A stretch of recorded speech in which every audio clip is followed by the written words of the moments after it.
Bonjour. Les discriminations raciales pour les locations sont encore très répandues. SOS Racisme a mené une enquête auprès de 136 agences immobilières en se faisant passer pour des propriétaires réclamant ces discriminations. Décryptage. S'il y a discrimination, c'est qu'il y a une raison. Une fois que vous avez des locataires qui posent problème, loyer impayé, nuisance dans la copropriété, etc., il est très difficile de les expulser et justement, quelquefois, les propriétaires ont eu les pires ennuis. La discrimination n'est pas raciale, mais vis-à-vis des mœurs, de l'instabilité sociale de certaines personnes. Et comme ce n'est pas écrit sur la tête des gens, leur origine ethnique sert de critère, un pis-aller face au risque, un peu comme la police, qui cible par expérience certaines personnes et pas d'autres. On ne peut pas tout contrôler, donc il y a filtrage. Les assurances auto font payer plus cher les jeunes hommes parce que statistiquement, ils ont plus d'accidents sérieux que les jeunes femmes. Ce qui est injuste pour un jeune homme sérieux et qui davantage une jeune femme qui conduit mal. Mais pareil ici, statistiquement, il y a plus de problèmes de voisinage avec certaines communautés, donc les propriétaires ne veulent pas prendre de risques. C'est triste, mais c'est la vie, loin du politiquement correct.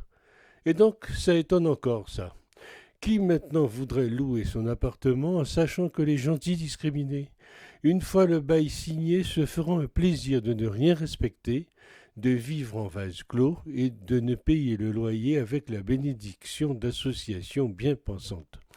On ferait bien d'enquêter du pourquoi ces choix et d'œuvrer pour que les causes du mal disparaissent. Établir un code de bonne conduite pour ces futurs locataires serait sans doute très utile. Et si on commençait par comprendre pourquoi cette discrimination ne concerne que les personnes d'origine maghrébine et subsaharienne? That is the question.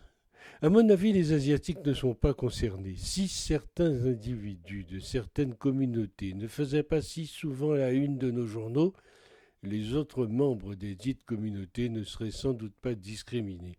Les personnes porteuses d'un handicap sont aussi discriminées, ainsi que les parents isolés. Essayez d'expulser une femme seule avec enfant qui ne paie pas son loyer. Essayez. La question n'est pas une histoire de couleur de peau, mais de manière de vivre, de catégorie sociale. Le vivre ensemble suppose toujours un dominant et un dominé qui fait profil bas pour ne pas s'attirer d'ennui. Demander des dossiers anonymes ne changera rien. Chacun doit rester libre de choisir ses locataires. Cette tentative avec les CV anonymes a déjà été un échec pour les recrutements. Il est toujours amusant de constater que ceux qui prônent la mixité sociale n'en veulent pas pour eux.